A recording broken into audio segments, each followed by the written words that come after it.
team of trail bike riders has left suburban Tokyo bound for the back of Burke and beyond. And if they enjoy their 3,000-kilometre outback trip, they could blaze a trail for a new wave of Australian tourism. For all news, join us tonight at 6.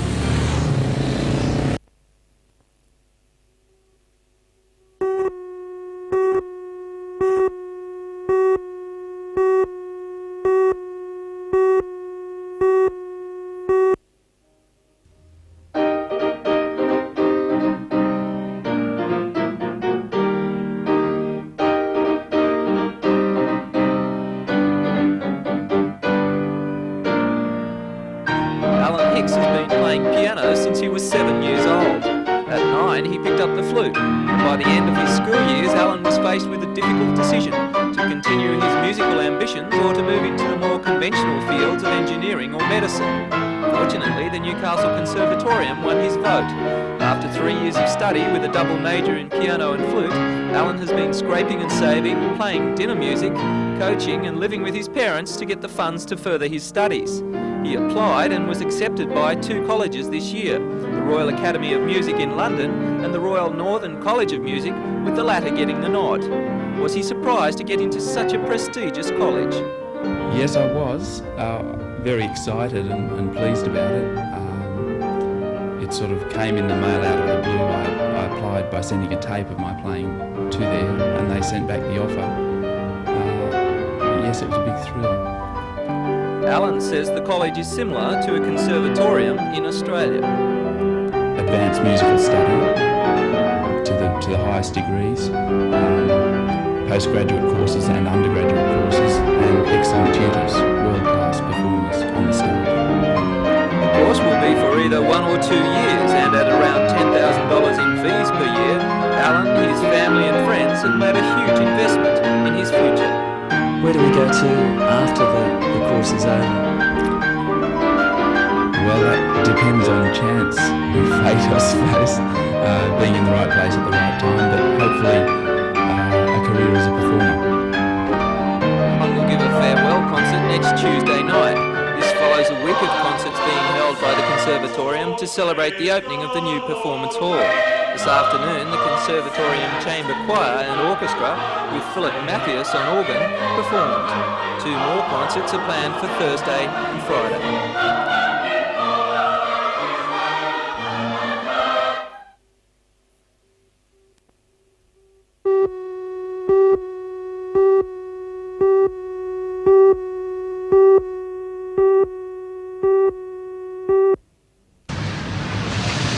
Despite its recent multi-million-dollar developments, the Shire of Port Stephens is still a small community in many ways. So when a favourite adopted daughter heads off to the Olympics, nothing less than a surprise civic morning tea was in order. Liz and her husband Peter moved to the area earlier this year to work at the Roach Tennis Resort at Salamander. The past week's work for Liz has been gruelling fitness training and long hours on the court under the watchful eye of Tony Roach. Liz has had a disappointing year, watching her singles rating slip to 100, although she has maintained her place amongst the top doubles players in the world. On Sunday, she leaves for the USA for 4 weeks of intense training and playing, which she hopes will have her in peak condition for the Olympic opening ceremony on the 17th of September. I'm looking forward to really playing well over there. I've got 4 tournaments, including the Canadian Open and the US Open. So they're 2 very big tournaments that I'd like to play well in, and then hopefully go to Seoul, peaking, playing as well as I can. And will there be any particular...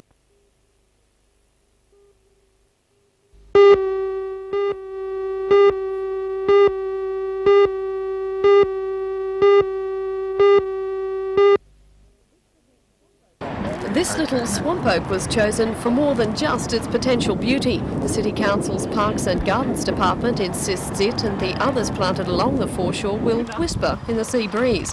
It's just one feature the council is hoping will make the foreshore one of the city's most beautiful attractions and a deserving tribute to its heritage. The Lord Mayor, who himself admitted to being a little out of his depth, did the honours this afternoon, but luckily for the tree, the council staff are on hand afterwards to put things straight. As well, today saw the first of a series of 37 bronze plaques unveiled, which will be placed around the city over the next month to describe the location of heritage sites. In all, the project has cost $14 million, but if Alderman McNaughton has had any doubts about the finished product, they were taken care of during the ceremony when this group of Sydney visitors took the opportunity to inform him they'd travelled the miles especially to see the project, and they weren't disappointed.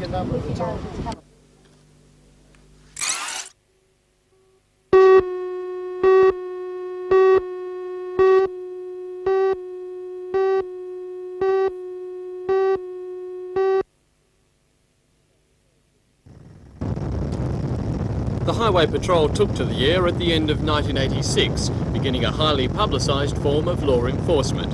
72 aerial patrol sites have now been established, surveyed by 3 planes in the air whenever weather and personnel permit.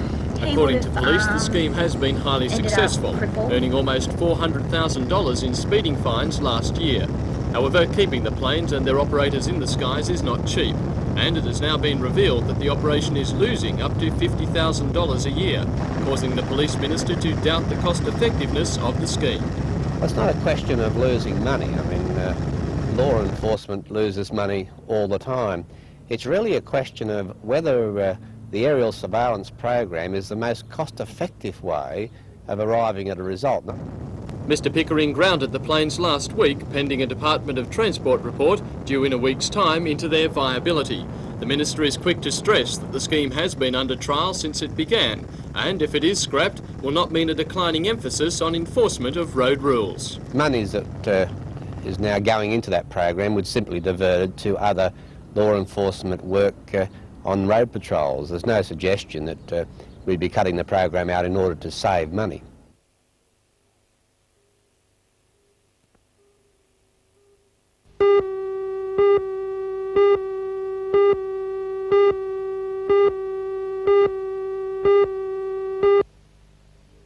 The field day brought together more than 120 dairy farmers from throughout the Dungog, Gloucester area to hear and see the latest developments in their field.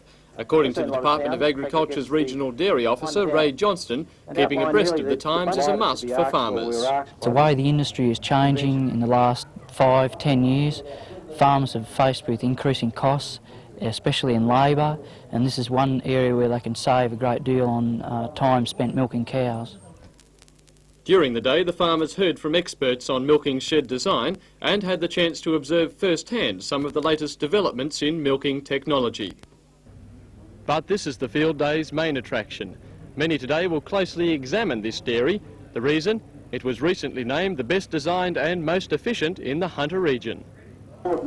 Ken Higgins, who spent $35,000 creating his award-winning shed, says it has a number of features which set it apart. Most revolutionary are its pendulum gates. These allow the cattle flow to be easily regulated from anywhere in the dairy. Field days are a regular part of the work of the Department of Agriculture in the Gloucester area and may soon become much more infrequent. In a cost-cutting move, the state government plans to close 4 department offices, including Gloucester, a move which has incensed local farmers. Bill Murray recently led a delegation to Agriculture Minister Ian Armstrong to argue for a department office at Gloucester. He says it is false economy to say the area could be serviced by department officers travelling from Maitland or Taree. First of all, the contact is not immediate. We have to make trunk phone calls into those other areas. They've got an hour and a half or more of travelling time to come into the Gloucester area, and that is a lot of wasted time.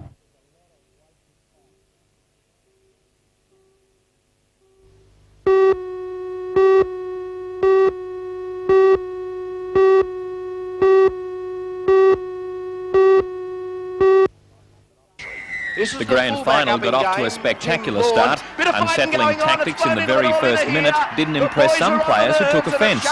More experienced players obviously are putting a little bit of a biffo onto the South players and to unsettle them because they are a lot less experienced. Neither side could cross for a try in the first half, with 5 penalties contributing to the half-time score of 6-4 to Souths. Peter Parr started the Lions' second half blitz with a superb individual try in the 4th minute. Picked up by Peter Parr to score! Good football, Peter Parr! My word! Oh yeah! That side's to run 10 minutes later, and Lakes lost any chance of making it 4 premierships in a row. Donaldson on the outside to Big David Fleming. They're in the holes. Back this time it goes to Nick O'Brien. Here's quick O'Brien. He'll score. Oh yeah! That way, about 11 minutes South then to go wrapped in up the their 88 first grand premiership final. since 1976 through Steve New man Robinson. on now. Got the good pass away to Tim Butler. Butler down the field to play away from Bates. Will go all the way. Go away to Robbo. Stevie Robbo goes over in the corner. Down 23 points to 4 and only 8 minutes left, Lakes put their only try on the board.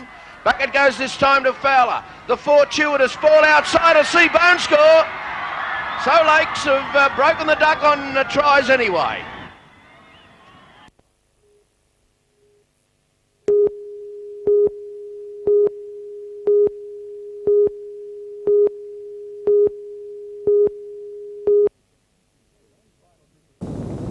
Today's final two safari sections from Katherine to Darwin took their toll, with a number of motorcycles coming to grief, one rider breaking his wrist, while Western Australia's Jeff McKenna had a slight hiccup in his Mazda ute, tipping it on its side. Continuing his run at the front of the field in the cars, Ross Dunkerton was flying through the tree-line safari sections. But while sustaining his lead ahead of David Officer, Dunkerton has not ruled out the Flying Scotsman Andrew Kahn, despite his losing more than 3 hours early in the safari. The car that he's got is certainly the car to beat, and you can't write him off. Even though he's 3 hours behind, you'll find by the end of the event he'll be somewhere up our exhaust pipe, but not too far, hopefully. Meanwhile, Kahn is continuing his climb through the field in his Pajero prototype and isn't conceding.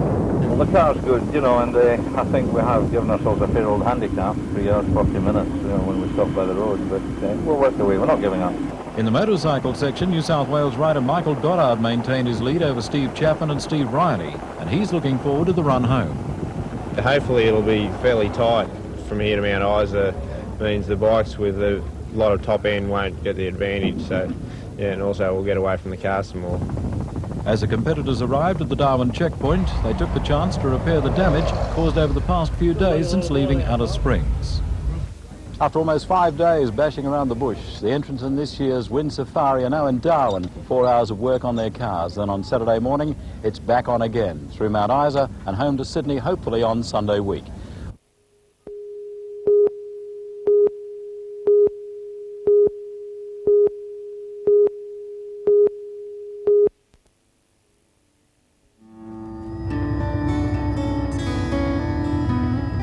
For the past 5 days, tiny St Albans has taken on the hustle-bustle of a community much larger.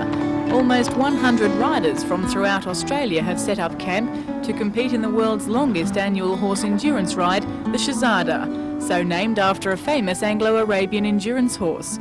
Today, competitors set out on the final leg of the event, which has seen them covering 80 kilometres a day for the past 5 days. Belinda Kaslik from Kersley is the youngest competitor this year, but at 9 years old, she's a veteran. She competed in her first endurance ride, aged 6. Her stamina is obvious as she recalls a mishap this week involving her horse Jasper.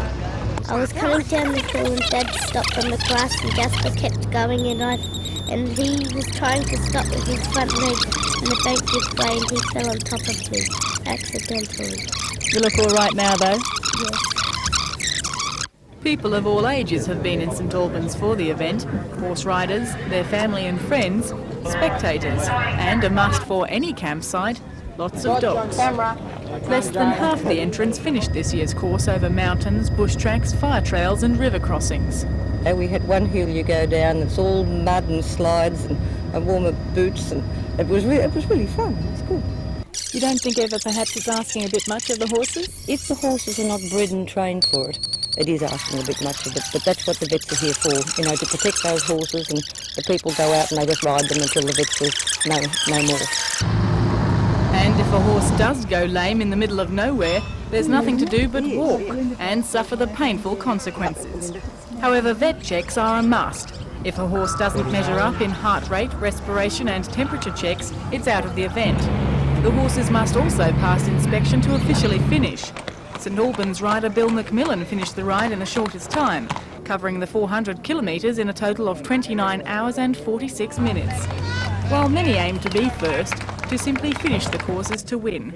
And every rider who does receives a highly admired belt buckle to prove it.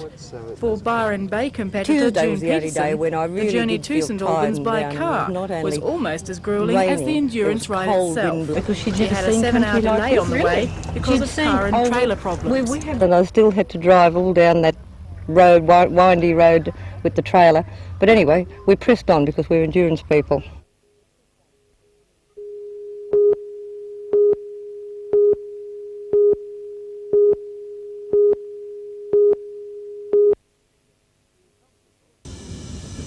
To some people, a brick is a brick.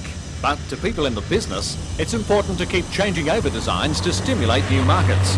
While some people might complain they can't extend their homes years later, the companies cannot sit on their hands waiting in case that happens. The new range, which obviously means that other styles have to go, includes such names as Waratah, Sandgate, Carrington, Glen Oak, that's near Seaham by the way, Barnsley and Lochinvar.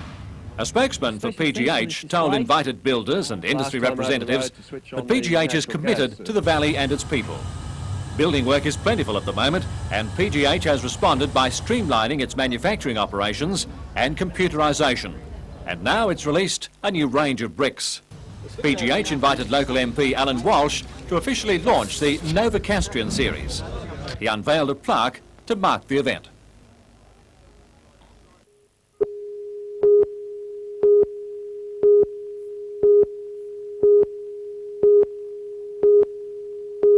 Day 9 of the Wind Safari had been expected to be full of drama, and so it proved. While competitors were spread out over the first safari section between Cape Crawford and Woologarang, the event ambulance overturned. 31-year-old Dr. James Greer suffered head cuts, and his nursing sister wife Shirley suffered a broken jaw. They were both flown to Mount Isa Hospital. We went up over a slight rise, and just before we got to the rise, the front end bounced, and because there was a rise there, when it bounced again, it was just over the rise, and the back slid away, and basically I just couldn't hold it. Meanwhile, the harsh conditions and frantic pace of the safari were taking their toll.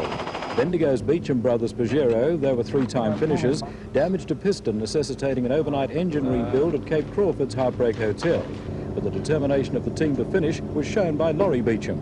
Can battle on. We think we can, mate. We've got a party to go to in Sydney. This morning's first safari section saw 1986 winner Alan Cunningham push his bike for nearly a kilometre, aided by fellow competitor Steve Chapman, who lost more than half an hour with tyre and chain problems. But for Cunningham's Motor Guzzi, the problems were terminal, spoiling his finishing record. Tomorrow's run, day 10 in the 1988 Wind Safari, is from here, Hell's Gate in northwest Queensland to Mount Isa, a stretch which is further expected to take its toll on the field.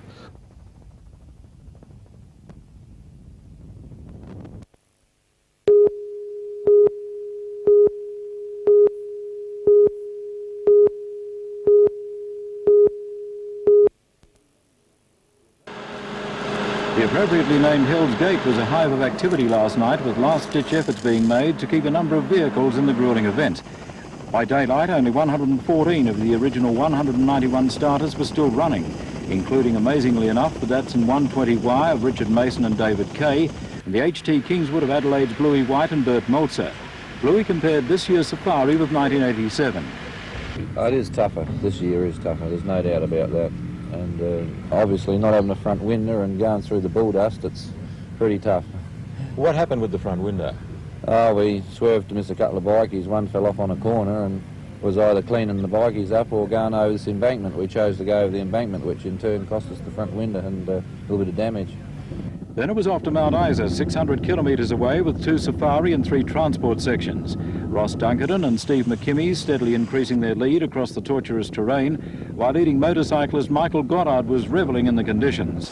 Tomorrow the field heads further south in Queensland, a 435-kilometre run to an overnight stop between Boulia and Winton.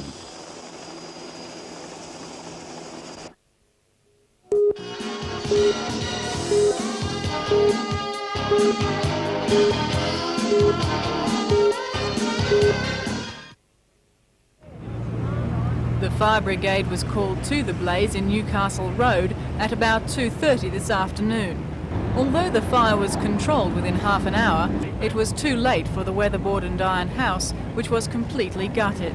The sole occupant, an elderly lady, has lost nearly all her possessions. The lady was sitting watching television when she smelt smoke. She went out and saw smoke emanating from the back of the fridge. When she opened the fridge, the rubber seal was burning. She closed the fridge and ran outside. Two police passing stopped and tried to assist her, and fire brigade were here within 2 or 3 minutes. They were only just up the road. Why is the house so severely damaged? I'd say because of the age of the house, it's an old weatherboard home, and the wood's fairly dry, and the fires usually spread very quickly in these type of premises. While working to put out the blaze, firemen also took steps to prevent the fire spreading to the house next door. The occupant of the burnt-out home is unhurt and is tonight staying with members of her family.